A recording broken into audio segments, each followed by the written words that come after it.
The harder you grind, the bigger you dream. The harder you grind, the bigger you dream. The harder you grind, the bigger you dream. I said the harder you grind, the bigger you dream. I said you're up and I'm up. You're now tuned in to the Grind Hard Dream Big Show. The harder you grind, the bigger you dream. I got a special guest in the building. Go ahead and introduce yourself to the people. Well, I go by Gianni Raye. Which one are I looking at? Which one is it? Either or. Okay, so I go by Gianni Raye, artist. I guess you could say hip hop artist. Diving into a bit of R&B every now and again, but definitely artist indeed. Okay, so a little bit about you, like your upbringing, like your childhood. Like, where'd you grow up at? Where were you born? I was born in Albany, Maryland, in Montgomery County, and then raised in Ellicott City. Then I moved around a lot after like high school and things like that. Went to Howard, got my degree, and I fell in love with music when I was younger. So I guess you would say music was like a big part. For sure. So like talent shows and stuff like that when you were little? Or no, I was strictly into basketball. But okay. So it was basketball. Music never escaped. Practicing basketball, getting ready for basketball, all that stuff, listening to music. And then when I got to high school, I bought a microphone. I was writing in my journals ever since I was in middle school. My older cousin had introduced me to hip hop through 50 Cent's I Get Money instrumental. Okay. Yeah. When I joined the I Get Money. Yeah. So he was writing to it. And I was like, "What are you writing? Like, what do you mean, you rapping?" He was like, "Yeah, I can rap now." I was like, And he was like, he said, hey, you wanna rap with me? And I was like, nah, I just wanna go outside. I thought we was gonna go outside and play. And he was like, nah, I'm a rapper now. We can't go outside and play. We just gotta rap. And I was like, okay, I guess I'll try it out. Had a little journal. He ripped the pages out because he said rappers supposed to have small journals for writing or whatever. Right. And then I didn't take it real serious when I was younger, but then when I got older, probably like 16, 17, I started writing more, tried to write more songs, and then I got real serious when I ran into JD. So that's all right. That's all right.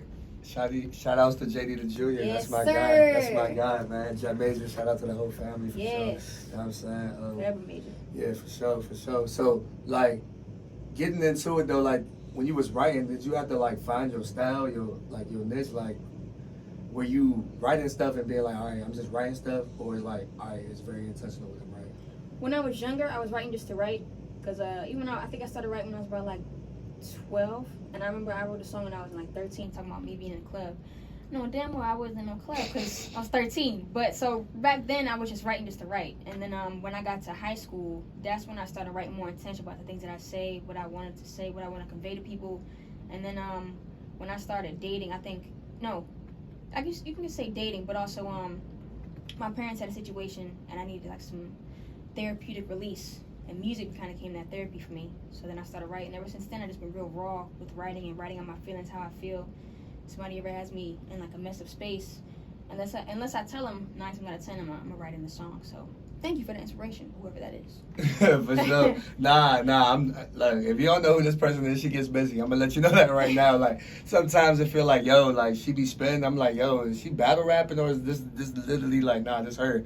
And like she got bars, like.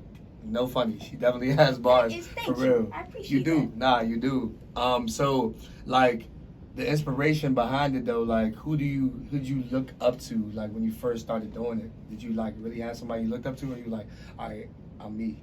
I would say I listened to a lot of Tupac and Biggie when I was younger. I think I liked Tupac because he was very poetic and I liked his storytelling. And then I grew up around Jill Scott. Not around. I wish that would have been cool, but my mom played her music all the time. Music was all around, so I always had all these different influences. But I think that poetry background really kind of instilled the way that I write, things that I say, me kind of putting little metaphors here and there, or like saying things without saying them, but then you still get the message. Yeah. So yeah, I try to be original. That's what I really pride myself with, is being whatever I want to be, but not really following the trend. I'd rather set the trend and just stay in my lane and keep doing me. That's alright. Yeah. See, that's what she's got to do, because I feel like it's so hard. Everybody want to be like somebody and stuff like that. And on top of that, that's when music was music.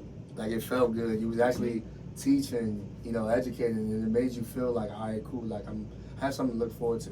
Not trying to knock nobody that make music now or anything like that, but like just the essence of it in the hip hop and everything like that. So we talk about hip hop. How can we really define that? Is that like storytelling? Bars, MCs, like it's so much. A lot of different aspects. You got the storytelling, you got the bars, you got like that trap too. You can kind of say that's hip hop. I mean, it is hip hop. I think it's more like a different aspect of hip hop. Okay. So, Yeah, I mean, you got the bars, storytelling. Back then, like the early, like the old school 90s, even like a little bit of 80s. You know what I mean? It just, it transcends so much. It's hard to dictate exactly what is hip hop, because hip hop can be this one decade and then it'll be a totally different thing, you know, the next decade. You just gotta learn to go with it. Yeah, I ain't gonna lie, like, because I know I grew up on the Pacs, the Biggies, and, you know, a little bit of Jay-Z, Wayne, Drake. Yes. Know what I'm saying? So it's like, yo, it's different now. And I think now it's kind of, I mean, yeah, J. Cole and Kendrick for sure. Just those are the ones that really kind of stand out to me as far as like dominance and you know, progression and stuff like that. But I like the new wave too. You know, the Polo G's cool, the Lil Baby's cool. You know I like NLE Chopper. NLE Chopper. Like whoa, that's different. I would have thought that from you. Yeah, no, yeah. I listen to a lot of different genres, a lot of different people, because a lot of things will inspire me that I never even would have thought about. Like, you know, TikTok. You know, I don't know if they like the term TikTok artists or TikTok rappers. They're gonna call it. When they like set those trends and they have a song and it pops, it goes viral. 9 times out of 10, I know that song. Okay. So yeah, I be in tune. You gotta stay trendy, right? Nah, for sure. Like I think who got a break like that? Cory LeRae did. You know what I'm saying? Yeah. So I'm like, yeah, but I like her music, but I like her as a person. Like those interviews, I feel like are definitely dope. So that's what that connection was. And then her music is pretty dope. I feel like she's just really being herself. So. Yeah, you know, I kind of felt that way about Nipsey Hussle when you were talking about you liked her interviews and stuff like that. Like for me, you know, rest in peace Nipsey Hussle. Yeah. But I would listen to his interviews a lot more than his music at one point, because I loved hearing his wisdom and what he had to say, how he came up, and you know the things that he did to get to where he was at that point. And then his music kind of just tied everything together. Right. I definitely Nipsey probably one of the reasons why I like do what I do now. Like this whole podcast thing, helping kids. Yeah. Communication. Yeah, because he really, really was big on that. Like I remember seeing Nipsey twice. I seen Nipsey twice. Like years ago, Fur nightclub. Now I'm showing my age. Fur nightclub is no longer Fur. You know what I'm saying? It's not even there. So like that. Early stages, that was like marathon continues Nipsey, and then the Victory Lap tour when he came to the Fillmore. I got a VIP ticket, so I actually got to meet him, take a picture with him, and have a mini conversation with him, which was pretty His dope. Energy, what was his that energy like? Was amazing. Like he just asked about like, did you like the show? What did you take away from it? And like, what's your purpose? So he was asking me, like, I asked him that question, and then he was just like, yeah, man, like I always wanted to help people, inspire people through my music. Like, you know, it wasn't necessarily gangbanging. It was really just trying to really find myself and then what I could really do to like better my people and better the community and stuff like that. So I was just like, he was like, your purpose is what keeps you up at night. So don't ever forget that. And I was like, that was different. Like, because normally people come through and ask like, oh, okay, well, yeah, when's your next record coming out of music? But my question wasn't about music. My question was just about life and purpose. Literally just him. Yeah, he was able to answer that, and like to this day, I still listen to Nipsey music. Like, yeah, same. It's definitely different. Same. Like,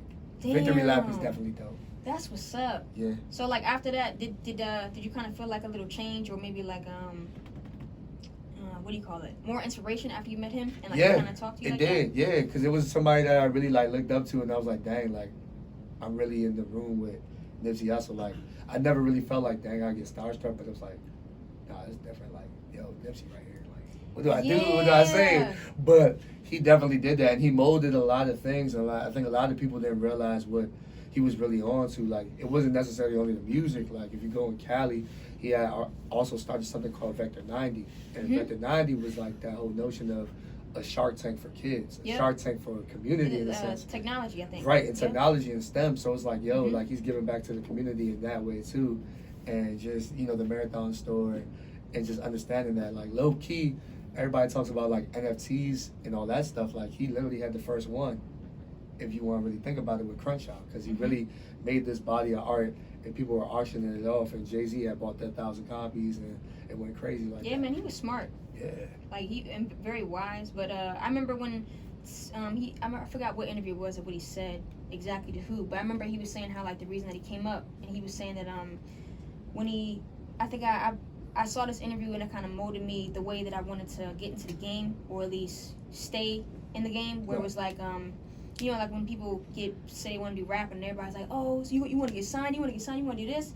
And it's like some people might want to get signed that way, but then other people might want to create their own route. And I remember when he was talking about how like he did first get signed and didn't work out the way that he wanted. And then next time he was to sign with somebody, I think it was Empire Records, it was more like a partnership Yeah. and not an ownership type thing. Because Right. he already had something with his table. He had the, you know, his mixtape selling out, you know, all that stuff, and he was already popping in the city and the whole state, to be honest. Right. And then, you know, when it came to sign with a label, it was more of a partnership. Not where it's like some 360 deal and, you know, I own you and I know all your rights and the none of that stuff. So yeah, he was very smart. So after that, I was like, yeah, I'm trying to do it like that. I don't want nobody owning me. I'm coming to the table with me, everything I own, partnership.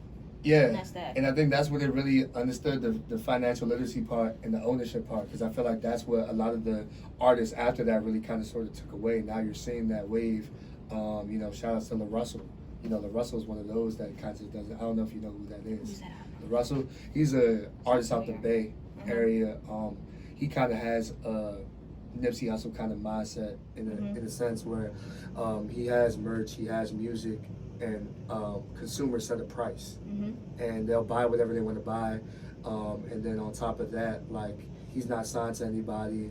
It's literally like just that organic fan base, and he just throws shows, pop-ups, and things. And to be honest, for the most part, I mean, a lot of people might want to have like that glitz and glamour, but when you really got to support fan base like that, and that'll really follow you through like your whole career, like Janet Jackson or J. Cole, Kendrick, like, they don't need to be doing these videos every couple months and dropping songs. Like, they can drop whenever they want, and that shit will go platinum.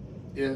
No matter the time of day, it's just that fan base. When they're locked into you like that, that's really what I strive for. Yeah. That's different. Yeah, it's different to build, and that's what I'm saying. It's organic to build, and I think, you know, even with the music, you know, what people are making now, I feel like, you know, the DMV is a lit area. I always, you know, say salute to the DMV, because like we have our own sound, we have our own swag and all these other things. So I'd be like, okay, cool.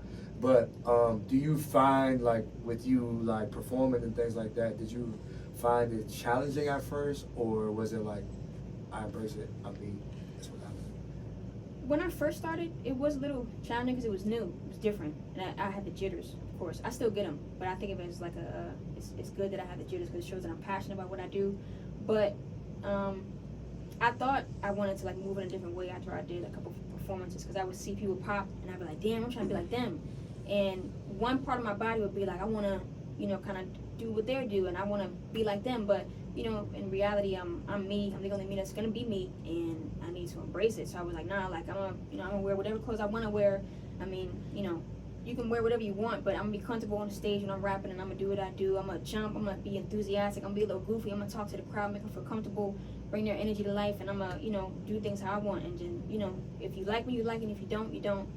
Either way, I'm gonna stick with me, and it's cool. Yeah, that's what's up, and that's how I think that's what it is in that creative process for me. I know when I was starting, I was like, all right, cool. Like, do I make this type of record? What type of, you know, what do I do? And I got heavy into the storytelling and just rapping, and it's like, oh, he's a backpack rapper, or anybody going to listen to that or listen to this? But I'm like, man, I'm sorry, like, nah, I'm not actually sorry. Like, no, I listened to, you know, the Coles, the Kendricks. I wanted to educate people through, you know, the music and stuff like that. So I know I had a song, it was called Dream. And the first verse, it was like, I wake up, I say a prayer, then I start my day. I turn on the news, people wilding out, it's not okay. Generation lost, some crying for help. Some preach unity, but they caught on self. Don't shoot the shot, then fail to follow through. Don't sell yourself to the streets, you're not a prostitute. Lights in the dark room, I'm trying to spark a few. Question of the day, what really bothers you? Some people was like, whoa, like, that was deep. How old were you when you wrote that? This was like about 3-4 years ago. But yeah, it was just like, it's crazy how you could still write, you know, material, have material that still resonated in this time.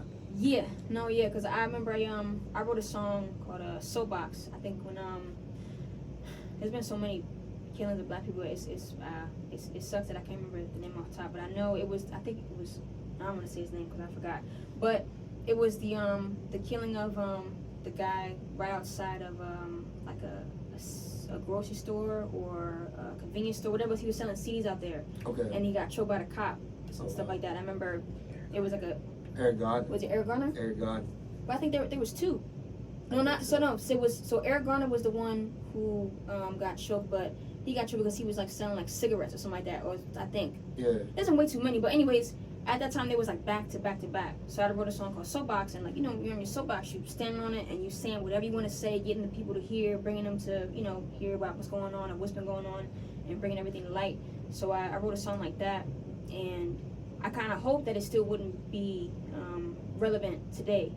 And that was like 5-6 years ago, and it definitely still is with Right. everything, you know, still happening. But yeah, it's sometimes it's like it's a good thing, but also like a little bit of a bad thing for certain things. But I like that me and you are both like so tapped in when it comes to certain things. So like it's, you know, it's good that we can get our thoughts out and get people to hear. I think that's really all that matters. Yeah, for real. And storytelling is different in this day and age. So I just tell myself, like, every time I grab the microphone or every time I'm doing something, I just want to unapologetically be me. And like I think that's the best thing to do, and it's the best thing to be. So like collaborations, like have you been heavy on that, or like when you're like what's your studio process like your creativity process? So usually if I'm in the studio and somebody plays me a beat, I listen to it right away, and I'm like, oh shit, like this. Oh my fault. Can I curse on here? Yeah, you good. Okay. I was like, oh shit, like this shit right here, like I need this. So I might write to it right then and there, because maybe like something I'm going through matches exactly what that beat is telling me to write about, and then I write right then and there. I think the one song that I wrote is called Situationships, which is gonna drop soon. But I wrote it in maybe about like 45, like an hour tops, and then recorded right then and there, and that shit was crazy. And like it was more like a thing where it's like if I hear a beat and like I'm in that state of mind where I can write to it right then and there, or I'm going through something and it relates to that, then I can write to it right away. Other times I might hear a beat and it doesn't really match what I'm going through right now. I know I like it and I can use it for something, but I save it for later. But for the most part, it usually never really takes me too long to write a song. It might take me about like the fastest part, like 30 minutes to write like a whole song. Yeah, for sure. Nah, and everybody's creative process is different. Like I know me, I just found myself like sometimes I used to write without beats. Like I just would just sit there and write and be in deep thought. I sit there and watch the news. Okay, now I don't like this. Let me write something about this, or watch that. And something be sports or whatever. Like it's just whatever came to my mind, and I would just write and not even really care how it sounded at first. And I feel like, you know, okay, that's cool. And then when it came to the beats, like I listen to a beat, just start freestyling and be like, wait, what? Like, that's different. And then it's like, whoa, okay. And then they'd be like, man, you know what? You can freestyle better than you could, you know, like your written songs, or I'd rather you do that to that or something else. And then it's just like, okay, you gotta find yourself throughout the time. And that's one thing I can never get. I used to freestyle when I was younger, because in middle school we used to beat on the tables. In high school too, beat on the tables, and they were like, come on, Gianni, let's say something, let's battle, whatever. So the people in school used to try to battle me. I would kill them every time, because you know me. But no, like I used to be really good with freestyling, and then I got more into writing and figuring out exactly what I want to say, and then I started freestyling, and then it kind of took away a little bit. But I think I'd rather write than to freestyle. I mean, I probably should get back into it. That could be like, you know, double what you call it? Whatever. Good at both. Yeah. But yeah.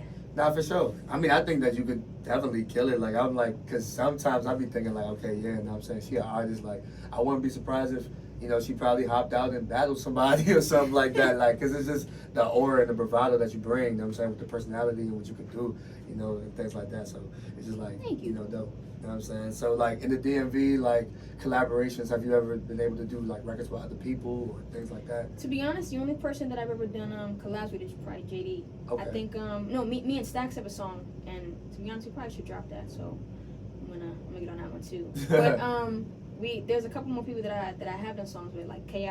Shout out to KI. Yeah. We did a song, and that shit is dope, too. Really, really good. I mean, not to brag, but a lot of songs that I do with other people, when the chemistry is like on point and we can write to it, and I know like the sound that they bring, I know the sound that I bring, and we can just collab and do something great, I'm all for it. I know that I'm very picky when it comes to my people I do songs with, but that's just because I'm an artist and I'm very, I don't want to be perfectionist, but sometimes I can be, and it's like if I can't see it's meshing well on a song, it might not work. But I mean, I'm open to collabs. I don't mind it as long as just the sounds mesh well, or you know, we can come on something where we can create some special. Yeah, I feel like it's a moment. It's a moment that you want to create, I think, and then on top of that, you want to be intentional, and it's like, you know, make it make sense. A lot of people say like make it make sense, but I think that is really, you know, intentional and like purposeful if we're gonna make this record together. Because I don't want to sit there and it's like, I bet, like I got the hook and the hook is dope, and this 16 is dope, but then you just came through and you ain't really give me you ain't put all into it. Yeah, you know either that or maybe they didn't even like really listen to what you had to say, and they're just kind of just going off on their own. It's like, I get, this is the idea of the song, this is the context around it. Now you go ahead and tell your side, your perspective, and then go from there. But sometimes some collabs don't really match up, but then other times they're really perfect. So you just gotta pick and choose who you want to collab with. So I don't mind waiting for the right one. For sure. So I guess it's safe to say, like, okay, you're the type, like, say for example, you're in the studio, you're creating, you would rather have like a producer or everything just be created organically in that session, as opposed to being like, okay, well, yeah, I got a beat, send it over. Nah, or actually, it's just like that. It's whatever. I'm cool with whatever, as long as I'm feeling it. I don't mind it. Like I do actually love when I'm in the studio and they come in here and they play it, because then it's like the bass is right there, the treble, I can hear everything, I can see how they created things, and if I want to fix something, I'm like, hey, what about putting a drop here, or doing this here, maybe flip the beat and have like the underground sound, whatever it is, I don't mind it. But then I also do like people like, hey, I got a beat for you, and like they really know me, because people will be like, oh, I got I do music, I'm a producer, I make beats, and then they'll send you a beat, and it's not even anything tailored to what you would rap on. And exactly, it's like, you're just sending these beats out the random. You're not really sending them from me. You just want somebody to hop on a beat and say that, you got me to get on your song. It's a process to go with me. You can't just throw me a random beat and just think that, oh yeah, she's gonna hop on this, and it's like, I can, but that's not what I want. Right. You know what I mean? It's a fact. Nah, I agree, because I feel like, yeah, okay, you could rap on beats or whatever like that to show how versatile you are, but then sometimes you be like, man, I know for a fact that it ain't me. Like, I even sit there and hop on this joint in the first place, like, yes, yeah, and I get that. I be having that. I had that moment too. So I was just like, yeah. And then I know, like, hopping on, like, performing on stages, I'm like, yo, like, if I'm the lyrical guy and everybody else is off the little traps and stuff like that, which is not a bad thing, I'm like, all right, let me just go ahead and set the tone. I don't mind going first. I don't mind going last either, but at the same time, for me, I like to check everybody else out. So, I mean, for me, the earlier the better is fine for me. I actually don't mind either, but I have kind of had like that feeling where, like being more lyrical, or the things that I might rap about, or, my melodies and my flows, it's like everybody be on there like, yeah, which is cool. Right. You know what I mean? But then I come in and I'm like, all right, so we're going to turn the lights down. We're going to, I'm going to get into your brains for a day. We're going to get real deep. Right. And then we could do whatever. But, I kind of did have a little trouble with that, because I was like, damn, maybe I should switch it up because of the culture that we're around. Right. But then I was like, nah, I like where I'm at. I like standing out. Because then usually a lot of times after the shows, everybody's like, oh, I really, fuck with your music. I like that. Can we follow you? Can we work? Can we do X, Y, and Z? And I like that, because that shows I'm on the right path. Like, I'm doing what I'm meant to be doing, and keep going, I'm gonna get to where I want to be. Yeah, for sure. Like I said, like, I don't really know that many female artists that are really setting the bar as high as you are. And that's just like in the DMV, or just period. Like, I don't really know that many female artists that are really critiquing themselves to that high regard, nature, or whatever. And it's like, yo, like, you're very intentional. Definitely marketing heavier, I see, like, and the love is definitely real. So like, even with that that creativity, with the challenges and stuff like that, like, what is it that people don't really see, I guess, in this process that you would think that they don't really see? Because, like, I see somebody, you said the frustration? Frustration. Because for a minute, it was just like when COVID hit, I had just signed with my manager, and we was putting songs out. I think we put a couple songs out, and then when COVID was so unpredictable, and we had no idea where it was coming from. People were like, are we going to have performances again? Are we going to be able to perform? And I was like, I was ready to show the world what I was capable of. And it was hard because we couldn't show the world anything, or at least we had to do it in like a creative way, because you couldn't go out and perform and be like, yo, I just made all these dope songs, I'm ready to perform. The word was like, I ain't going no shows, I ain't doing no theaters, I ain't doing nothing. If you put it online, cool, but I'm not going out, I'm not showing. It's too risky. I don't want to risk my life, which is understandable, because even I was in that boat too. And then afterwards, when the world opened up, then I was like, all right, I'm ready to drop songs and do X, Y, and Z. But in the midst of everything, I was frustrated because I kind of felt like I wasn't being seen. And then I was like, you know what? Let me start doing these covers. Let me get people to gravitate towards me more. I know the world is opened up just a little bit. So if, performances do start coming on, be ready. Like, we're going to do shows, we're going to do videos, all that stuff, which one's coming out soon. So, yeah. But yeah, like I was very frustrated, and then now that I'm getting to drop songs more and push my content and get back into music, it's like it's definitely breath of fresh air, and I'm definitely in the ground running. So when you said something about me like setting a bar, it's like you haven't even seen anything yet. Like I love it, you know what I mean? Right. But like the stuff that I have in the vault, it's definitely me in a different way, and I like me kind of stepping outside the box and branching out and doing different things with my voice and things that I write about. it's definitely good to see a nice growth. For sure, yeah, definitely. I think it's like it's a therapeutic journey because I feel like with music, it's just like okay, you want it to be heard, so it's like, I bet this is who I am, and you know you can embrace that and be unapologetic, and I feel like you grow over time. Like Kendrick Lamar, like I will still listen to his albums. I can't even really say what's my favorite album from Kendrick Lamar because it's like like all of them are very very dope. But from a therapeutic standpoint, I definitely love, the last joint that he dropped. That joint was amazing. I listen to that almost every day because it'll come on shuffle, and then it's like, when it comes on shuffle, you got one song and it might go to the next one. So I take the shuffle off and I listen to it, a couple of the songs. I definitely resonated with that. Yeah, it was very therapeutic, and I just felt like how open he was and apologetic he was too in that time. And some of those songs really resonate well because I know sometimes people be like, "Man, you like J. Cole or Kendrick better?" And I'm like, they're both dope in their own ways. Yeah, everybody's different. But I think what I do love about both of them is how raw they are. Yeah. Like, I don't care how they're feeling. You can tell if they're mad or upset at the word, or if they on top of the word they feeling good. Like, they literally write about everything. And I think that's what I like about certain artists is that they can write about all different aspects of their life. Like, they might be personal, a little private, but for the most part, it's not like everything is just all glitz and glam with them. It's like, oh, like my life is great and I make all this type of money. It's like, no, I'm still struggling. I still go through things and I'm still trying to figure out how to move and, figure out this thing called life. And that's like the beauty of the art is that like not everybody's perfect, and it's good to see it because, with people on like the covers or, TikTok where they're in these $1 million homes, you just think everything is just great and life is perfect. In reality, they're going through the same struggle, if not maybe more than you are. Right. So it's good to see that you can still relate to them, and it's not just, somebody that you can't really touch or, relate to. Yeah, everybody's a superhero. Everybody's somebody. It's just that they gotta really find out what it is that they was called to do. I felt like I had to speak. I had to, use my voice, and I was just like, my mom said she had dreams of me being on big stages, regardless if it was just speaking or whatever. But now I realize like it's just purposeful. So like this platform is like a safe space not only for me but for other people. Like that just can build, connect, grow, personal development because we all growing and we all learning. So it's like. So what do you want? Me? I mean, I want to be able to like inspire as many kids as possible, people as possible, and through art, through this community, whatever. Like, I really want to be that person I needed when I was younger because I ain't have it. So I gotta be that to the world. I feel like a lot of people are like that, or at least not same dreams there, but where it's like when you grow up, you take certain things with you, and then certain things you leave out. Yeah. And also when you might have felt like you needed something when you were younger, you might become that person when you're older for somebody else. So it's like I didn't really have that role model. I didn't have this. I didn't have that. So I'm gonna be like that to everybody else because I know somebody out there needs it. Like that little kid that was me needs it. So I think that's really powerful. Yeah, for sure. And like I said, for my music, like people don't really know like the music process. It was really hard. Like it's hard to not.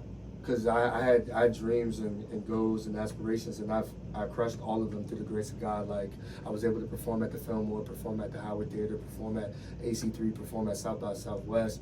But throughout that journey, the way I visioned it, I thought that people would be like, yeah, man, I'll buy a ticket and come. Empty. You feel me? So it's like, it's like, whoa, like, dang, I didn't really think that it was going to be, like, I enjoy the moment, but it's like, dang, how you visualize, you be like, yeah, I wish so-and-so was here, so-and-so was here, so-and-so told me that it was going to be here. Yeah. But they ain't come, so it's like, whoa. But I embraced it and I did it, so I was like, to me, it's like, yeah, it's dope, but then I was like, I wish those people were there to actually see it or invest, and I think that's the struggle that all of us as creators, artists have. Like, creators, artists, fashion designers, all that stuff. I think when you pick a passion or a job, career, whatever it is, where other people got to support you in order to kind of lift you up in that dream or passion, goal, whatever it is, that's when you start to realize who's really for you and who's really not. Because like when like when you first did it, like your very first show or you performed for the first time, it's like everybody's like, oh, I'm gonna be there, and you realize only like a handful actually showed up. Yeah. And then it was like, okay, well, you know what? I thought they're gonna come through maybe next time or whatever. And then at one point you're just like, if you come, you come. If you don't, you don't. Right.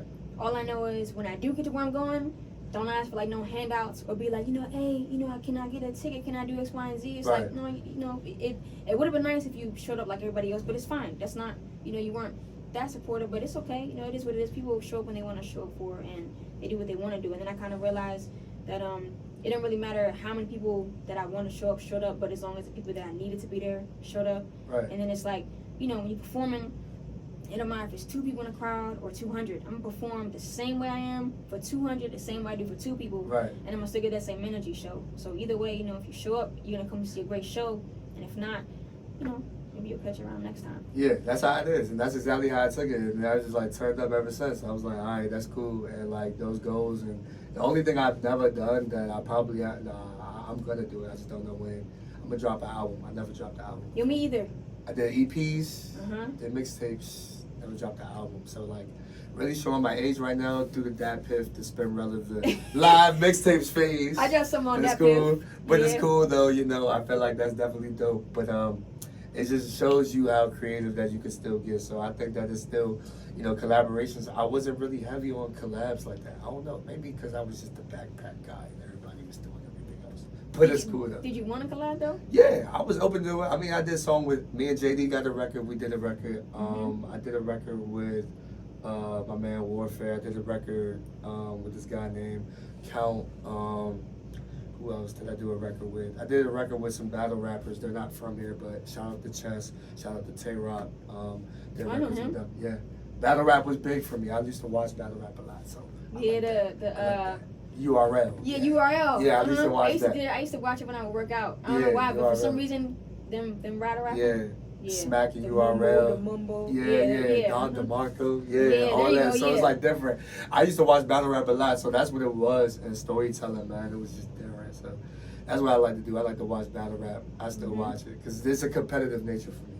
And I think that that's where, you know, and shout out to JD once again. It's like the DMV versus brings that. You know what I'm saying? It brings that competitive nature to it in the artist development. So shout outs to all like the content creators and people that are throwing shows for these artists because they're giving them platforms to do their thing. You know Yeah. what I'm saying? I don't think it's just okay, well, go over there because they doing this, or, oh yeah, it's only us. I think that, you know, we need more unity in the community when it Indeed. comes to just, you know, overall, not beyond music, and just understanding like, yo, we need the resources just to be able to do that. You know, so I think the pride and the ego, you know, I see that more with the fellas than the ladies, I'll say. You know, we got to really tuck that aside and really be willing to work there. It's hard for people to take their pride aside, put their pride aside. It's never that hard, but for some reason they just act like it's just so hard to just, you know, collab with other people or join forces, and they rather trying to just go up on their own and leave people where they are. And you know, a lot of times you might need those people that you're putting down to help you get to where you're going, and y'all can do big things together. For sure. But Yeah, that's what I'm saying. It's a process. It's really a mindset. So like networking for you, like what does that look like for you? usually most of my networking comes from so half and half. It's either social media or when I'm like performing and afterwards, and then we kind of link and start doing things, or podcasts like these or interviews. And I don't know, I gotta get more into networking when it comes to the word of mouth. I gotta use it to my ability. But I've been so in like behind the scenes just trying to write and perfect my craft that when it is time for me to start networking again, or put more gas to the pedal, then I'll do what needs to be done. But for right now, I just been writing and trying to get my sound right, because it's still progressing. For sure. You so hard on yourself. I can hear that in your voice. I'm like, you so hard on yourself. I'm like, you gotta ease up. You doing all right though. I mean, I guess, but I feel like if nobody else is gonna be, then I gotta. Yeah. So you really like hungry as it to the point it's like, okay, yeah, it's cool, but I ain't satisfied. Like, yeah, you know what? I ate 1 or 2 plates, but I need another one. Like, I feel you. No, yeah, cause you know what? That does make a lot of sense. Cause when we was talking about working out earlier, I guess you could say I can be pretty hard on myself, but right. I just know like that motivation. I gotta have that grind, that ambition, that drive, and that's gonna live inside of me until the day I die. So sure. like when it comes to music, I know like it's great. People are like, oh, this is great, this sounds good, and it's like it does sound good. But what I got coming up is even better. But I'm gonna let y'all sit on that. That's cool. Y'all can eat on that for a little while, right. and I'm gonna still progress and keep just stepping up into where I need to be. So yeah, I'm gonna keep pushing myself. I guess I'll always be the hardest critic. Yeah, you got to. I'm that all the time. I'm that all the time. My homies be like, yo, that joint was dope. I'm like, bro, you didn't even see nothing yet. Like, I know. What are you talking about, bro? It's not even me to be that wasn't cocky, to me. but It's not to be cocky, but I just know myself. Yeah. So I'm like, okay, if I know myself, I know where I can get it to. So I was like, all right, if you thought that was light, that really wasn't light. Yeah. Or if that was dope, that was really not dope the way you thought it would be. Yeah, and it's not like I'm going against anybody else. I'm literally just battling myself. Yeah, it's it's just me versus me, and that's that. For sure. Did you have it like Any like favorite TV shows you watched when you was like little or anything? You said Martin. Martin was my What's up? Yeah, what's up? What up? Yeah, Martin. That was my show. Martin and my wife and kids. That's So Raven, Proud Family, Sweet Life of Zack and Cody, Rugrats. That was my and the Boondocks. Boondocks. Okay, I love it. Okay, Aaron Magruder. You said what happened? Aaron Magruder. Yeah. Okay. Okay. So any like favorite movies? Loving Basketball. Loving Basketball. What's up with Loving Basketball? Everybody just. It only fits for me perfectly because, like I said, basketball when I was younger, I was playing basketball since I was like 3 all the way to like high school sophomore or junior year. I think is when I stopped. I played pickup every now and again, but ever since then I was like, I would love me a Quincy McCall. You know, I could do that. We can you know, either that or and Brown Sugar. Okay. Hip hop aspect. And I was like, you know, that romance, but also like that hip hop background and them connected through music. Like I think that's probably like one of my favorite movies because one of the things that I definitely pride myself on is how in love I am with music.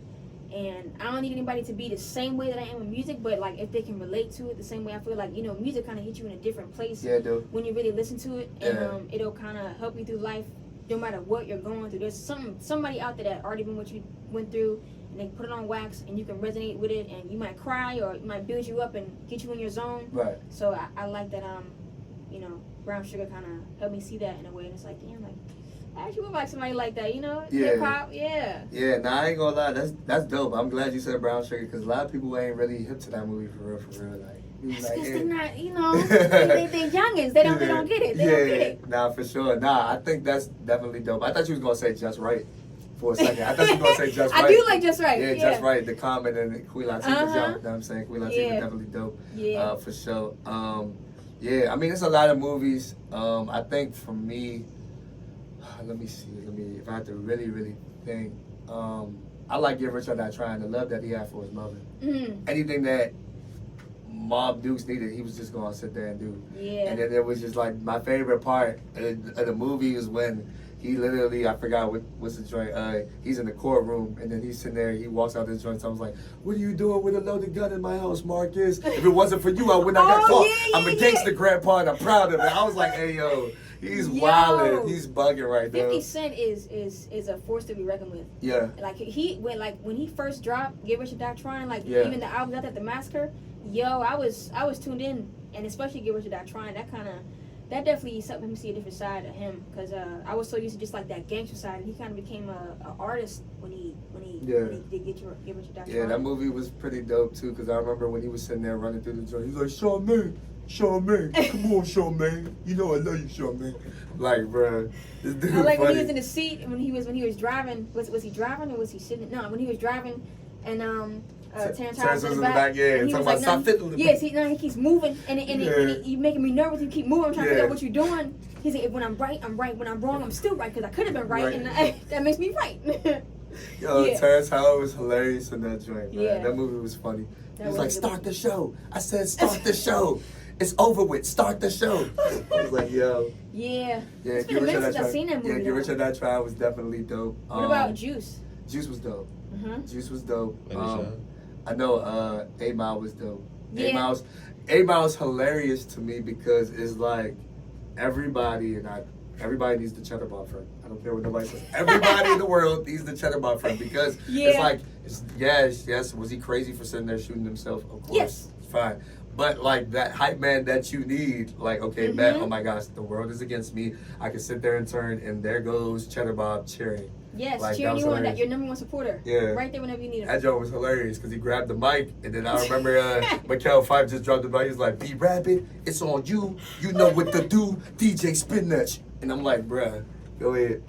And then Cheddar Bob's like, yeah, get him, Rabbit, yeah. I'm like, bruh, go ahead. You got to Clarence. Yeah. Grew up with 2 parents. Yeah, he was smart. That's what I'm saying. Like, he was smart because he went first, and it was like, okay, there's no rebuttal for this. Like, yo, he just really told my whole lifestyle story. What do I say? He just took the whole show away. Just let me go first. I don't mind going first. Let me go ahead and break you down real quick. But the joke, I forgot when he went against Vado. That joke was fire though. That joke was fire when he went against Vado because he was just like Vado started the joint. He was like, "This is a horror flick, but a black guy doesn't die in this movie." I was like, that was fire. And I'm like, yo, and then he came back, he was like, yeah, my motto, bump bottle, I get 7 digits from your chick for $1 tomorrow. I was like, oh, this is bad, this is bad. That's why I was like, Eminem is, but see, Eminem is different, and I think that, Very you know, different. for hip-hop, it's not just because he's the you know, the white guy and everybody wants to be like, yeah, he gets a pass because he's white. I'm like, nah, he's definitely dope. He's definitely lyrical.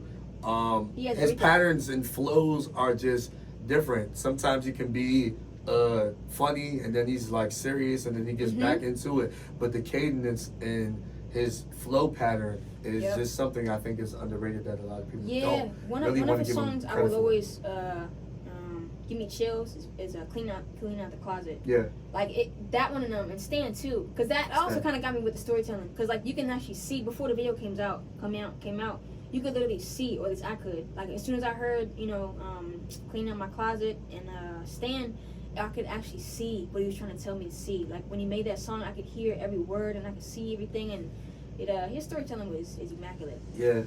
So I guess the artist that's in your aux right now that you listen to. So it's Beyonce, Kehlani, Okay. Jill Scott still. Okay. She's in heavy rotation. SZA, her. Okay. I love her writing, and there's also she's more of a songwriter, but now she's getting into actually performing.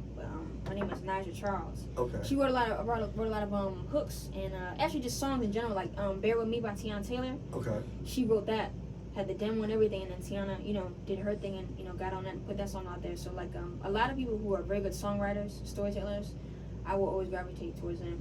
That's dope. And when they're raw too, I like that a lot. That's dope. Has anybody ever told you that you could be on the cipher? Like they see you I vision you on the cipher, like on a TV screen one day, being like, "Yo, I can see you on the cipher." We I had an opportunity come to me where they wanted me to do something like that. Okay. And I forgot what happened. I don't know if it's me. If it was me being a little scared or a little fearful. I probably should have jumped at it, but I probably was a little too young at the time. But I have heard that before, or like, yo, you should do this, or why don't you battle rap, or why don't you, you know, do something like that. Because I think me, JD Stacks, and all them years ago, we always talked about doing a cipher. Like, hey, let's just throw a beat on. And we just rap to it, even if it's acapella. Just rap and do a long video and you know, kind of get the crowd going. Because I ain't gonna lie, like that I see that. And the reason why I said that is I remember like BET. I think it was either last year or the year before last. I'm not sure. They had the female cipher, and they were all rapping to Brandy's joint. I Want to Be Down joint. And I'm just thinking to myself like, yo, man, throw G in the mix over there with them, yo, because like that would have been crazy. That Soul, you see the Soul Train Awards? Yeah, I seen that. So you saw the girl from PG County. Yeah. When I saw her, I was like, damn. It's literally right there. Like, it is. I'm right there. Like they, you know, people are making their moves. They're getting on these ciphers. Like I could definitely kill one. Yeah, Alex Vaughn from PG. Yeah, there you go. Vaughn. Alex Vaughn. Yeah, she hit the vocals for sure. Yeah, so stuff like that, I could definitely do it. I would love to do it. You know, be a part of the BT Hip Hop Awards and do something like that. I'm pretty sure it'll come. For sure. Yeah, because like that joint to me, I was just like, yeah, that's 90s vibe right there. I'm pretty sure she would have had a 16 in the chamber for the I Want to Be Down joint. Because that joint was crazy. I think after they did that, I think I did something to it. Because I know I got a I Want to Be Down cover, a freestyle. No, sorry, a verse that I wrote for it. Because I think all that now it kind of just preparing me for that moment when it comes. I'll be. No matter what beat they give me, I got you. You wanna? Okay, babe, let's do it. Let me write a couple. I got you. You know, freestyle it. Because that joint was tough. Like her did her thing on that joint. Brandy did her joint on that joint. I remember that joint. Brandy is a force to be reckoned with. Yeah, Brandy's definitely dope. Yeah. I'm still taking her over Monica. I don't care. I know everybody like, yo, I like them Monica, both, but definitely Brandy's range. Yeah. She hits different. She hits different. But I do love Monica. The So Gone. Yeah, that's a classic. And then everybody made that, you know, the challenge. I think that's the beauty of social media now. It's like, you know, they're going to pay homage through, you know, that and seeing it. Because I'm like, yo, they got all these TikTok challenges. Yep. And now the kids are just like wilding out with certain of the joints. I know like the Before I Let Go's. Some of them are like, yo, Beyonce's version is better than Frankie Beverly and Maze. I'm like, whoa, no. But at the same time, I'm not knocking you because that's probably the one that you heard. Most recent, so that's what you gravitate towards. Yeah, for sure. So it's like, you know, it's dope. So it's just dope. So I guess like the new artists now, like how do you feel about the music scene in the DMV now or just music in general? I mean, to be honest, I would love to see the DMV music scene expand. Like, I think people are a little too greedy in this area sometimes, where it's like if one person pops, then it's just them, and they kind of want to be the only person. Or maybe they might try to, you know, also shed a light, but I think it's very rare for people to kind of reach out their hand and also bring other people up with them or around them. But I guess it depends on, like, you know, who you're around, or, you know, the people that you listen to. But I like seeing everybody kind of do their own thing and make their own kind of music and just roll with it. Like, I like seeing how fun it is. Right. And like that music scene, like, it's nice to see. I would love for people to like support each other more in certain aspects when it comes to the music scene.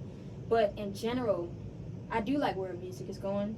I just hope that people kind of stay a little more original. Like, it's always good to hop on trends every now and again, but if you want to, depending on what you want out of music, you gotta find your own lane and, you know, ride that wave. Like, J. Cole can hop on any type of beat that you throw at him. He can be trendy, or he can just kill you the way that he raps, and it'll still be, you know, it'll still be good. So I think you know, people just, it's nice to hop on trends every now and again, but being original, that's where you find the longevity at. Yeah, you gotta definitely be yourself and just find a way to stand out. That's what I think is listening to music now, because I'm like, some of the artists, you probably listen to them, you know, 1 year to have a nice little year run, and then after that it'd be like, that's it. But I think now, you know, like I said, we had talked about Nipsey earlier, like just having different types of pockets where it's like, okay, cool, like I can do music, I can do this, I can do that, and still be influential. I think you want to leave it where it's like, okay, how can I make the most impact? Not necessarily being like, okay, I've charted and did X, Y, Z, this, that, and the third, but the impact. And I think, like, for me, being an artist and then also doing this is still being an artist at the end of the day. Yeah, exactly. But it's also highlighting those stories that matter the most, and those individuals that I've seen literally in the trenches, in the grind, in the mix, you know, being able to, you know, flourish and accomplish their dreams and goals. Yeah, and I think that's a good thing that maybe a lot of people might not have, where they have a voice but nobody's really listening, or they don't think nobody's listening. And all you gotta do is reach out and be like, hey, you want to do a podcast, or hey, you know, I would love to collab with you on such and such, and it kind of makes them feel a little more at ease, because it's like, okay, I'm not doing this for nothing. Like, somebody can feel the message I'm trying to give out, so let me go ahead and spread my word and, you know, speak my piece and, you know, say what needs to be said. For so, sure. Yeah, I do appreciate what you're doing, because it kind of boosts my confidence a little bit too. Yeah, for sure. And this one movie, I ain't gonna lie, it's like probably a younger version of you. I don't know if you've seen this movie, but it's called On the Come Up. Why does that sound familiar? It's On the Come Up. So it's a movie. So you said you like loving basketball. So now Lathan directed the movie. Yeah, she directed this movie. It's on Paramount Plus. You mean the it's kind of recent, right? Yeah, it's recent. Yeah. Yeah, I haven't seen it yet. Yeah, I saw. Yeah. The, so the like trailer. the joint it's pretty dope. I think you'll like it. And you probably relate to it because I probably feel like that was probably you when you were younger. Who was like the main actor? I can't remember her name. But basically it's a story about her rapping, and she raps and she has like a viral, well, I'm not trying to give the whole movie away, but she basically has a moment and she has to make a decision. And after she makes that decision, you know, it kind of like unfolds, but it talks a lot about the industry. So I feel like anybody that's an artist, I mean, yeah, it's not really taboo or cliche because, you know, she's a younger person. She's in high school at this particular time, but it's pretty dope. And I'm like, yo, I think you should check it out. Yeah, I love movies like that. But I follow her too, because she's in Best Man, like The Best Man, and Loving Basketball, even Brown Sugar, all that stuff. So I saw when she was promoting that. I just I never got a chance to watch it. There's too many shows and stuff out now, and it's hard enough for me to stay focused and try to write when all these good shows are out and people be like, hey, why don't you watch this, or why don't you listen to this? And it's like, damn, bro, I just need a break. Yeah, exactly. I'm like, okay, All American is cool. I love All American, yes. I love that film too. I gotta wait till 2023 because I guess that's when we have to wait for them episodes. But, you know, shout out to Spencer and shout out to Olivia. Those are my two favorite characters on the show, and it's not because they have a little thing together. It's just the fact that I like how they are. Like, Spencer, I can relate to Spencer a lot from the whole notion I want to help the community side. And then, of course, me going to school for journalism, Olivia, I can relate to them. Yeah. You know what I'm saying? So, yeah. I was really just catching up on that before I came here. The last season. Yeah, that jump is dope. I definitely still watch Power. I need season 3 to hurry up. So where's Tariq? Because I'm waiting. Because golly, yo. Yeah, Tariq is Yeah, Tariq is probably one of those characters for sure. Mm-hmm. I don't really. Other than that, still watching NFL. So. Who'd you see? Shout out to the Cowboys. Yes, Shout out to the Cowboys. Yes, you know what I'm saying? Sir, that's what I'm talking about. Back to the future. You know what Yes. I'm saying? That's my guy. His brother. In Dallas, OBJ, come and sign with us, please. we could use somebody else. It don't matter. You know what I'm saying? Yeah, for sure. We still got CD Lamb. Yes, you know CD Michael Gallup. Yeah, you know what I'm saying? Tony Pollard. Yes. And Michael Parsons. Yep. AKA how Skip Bayless would say, I love it from heaven. The Lion. Yeah. Yeah. Yeah. So yeah, That's shout my out to the Cowboys for sure. Doug Basketball, tomorrow. my favorite players, Kevin Durant. So KD? yeah, KD's my favorite player. Mine was always Allen Iverson. But I can see that. Yeah. I can see that. I can see that. Point guard. I can see that. I can see that. I can see that. The step and the cross. Okay. Yeah. I can see that I for still sure. got it too. This crossover. Yeah, I'm gonna keep that. Always. Hey, I'm scared to play her one-on-one though. hey, whenever you're ready. I tell JD and them all the time. We got to do that. Let's do that. I'm We gotta down. do an artist. We gotta do an artist game. He or knows something. there's a basketball court we played at last time. It's not too far from I think around here. It was like a school or something like that or a rec center. I forgot what it was. But I remember we played at night. We went there a couple times to play. Me, JD, and a couple other people we played down there. Yeah, we need to get an artistry game for the DMV. Do like a little celebrity basketball thing. We gotta set that up. We gotta set that I'm up. gonna call him right after we get off. Yeah, we gotta set this Yeah. up. Yeah, we gotta set this up. Yeah, you know what I'm saying. Yeah, you probably got me in the verses. You ain't gonna get me on the court, baby. I'm just saying that for the camera because you ain't gonna be me in there. But yeah, yeah, for sure. So, what's that motivation that you would like to give to anybody that's watching? Like anybody that's like lost, confused, probably don't know where to go. Like, so I would say let it come to you. A lot of times you might grow up and have a goal or career, and later on down the line you find out that you're different, like you change, you've grown, and you want to go into something else. So don't be scared to take that first step. Don't be scared of that fear. Like a lot of times that fear is just literally blocking you from getting to where you want to be or where you could be. So, figure out what you want out of life, go for it, be consistent. Keep that drive. Watch motivational videos if you need to. Eric Thomas is a good one. I listen to him all the time. And you got to stay hungry. Whatever it is that you want, you can do different things all at once. But if you have one thing that you really want out of life, go for it. Because you don't want to live with regrets. That whole what if is never gonna. I don't ever want to have no what ifs. Like what if I would have done this, or I wish I would have. No, I'm gonna try it. And if I don't like it, at least I tried it. But yeah, man, just keep striving for what you want because you can reach it. Just it'll take a little time. Everything that's great is gonna take time. for sure, I like that for sure. I think that the biggest thing is just like give yourself grace. You know what I'm saying? It's a marathon, not a sprint. I'm pretty sure a lot of people have said that too, but you really gotta be patient with yourself. Mm-hmm. And like that's what I had to tell myself when I was younger. Like, yo, if it's anything, it's patience, taking your time, and being intentional. So that's what I definitely say. And like for all the youngins out there, like just through the social media and stuff like that, I may not be able to relate because I didn't really grow up with social media like that. I remember how the apps were and all that, but like just realize what you're doing. Like realize, that you are dope, you're a vibe, and you're amazing regardless if somebody doesn't tell you that. Just know that you are and you're somebody because somebody's counting on you. Exactly. You know what I'm saying? Yeah, for sure. That's what I would definitely say, for sure. What's one thing that you would have told your younger self? In terms of music or life in general? Life. It's okay to be vulnerable, and it is also okay to go for whatever that you want. Don't be scared. Don't stop. For sure. What about you? Can't stop, won't stop. I think it's, like you don't have to be so prideful. Like you don't have to feel like, if you don't, it's okay not to know everything. Like, because at times you'll feel like, okay, I know everything, I don't need any help. And like, that's what I really did at times. And it's like, yo, I can't suffer in silence no more. Like, I need help. Like, so, going back to like the youth and stuff like that, if you have a question in the classroom, like, don't be afraid to raise your hand. Don't be afraid to ask for help. That was me sometimes. That was me. Like, I ain't gonna ask for no help. Like, man, what's he talking about? What's he talking about? Person that's gonna be like, hey, did y'all get that? Yeah. Yeah, exactly. But I'm like, yo, like that's not even the teacher. You went to a student instead. But like we all have done that before. So I think that that's definitely important to note as well. And it's just like being very, very intentional. So got to be intentional about, you know, yourself, because people will take you serious when you take yourself serious. Mm-hmm. I think that's the biggest thing too. Indeed, yeah. A lot of people, when I first told them I was going to do music, and I came from doing basketball and went straight to music, and they were like, no, I want you to stick to basketball. Like, you know, you could do this. Like, you could make some money overseas, and you could do X, Y, Z. I'm like, that's great, but that's not what I want. Like, I want, like, music, that hits different. Like, I can feel it.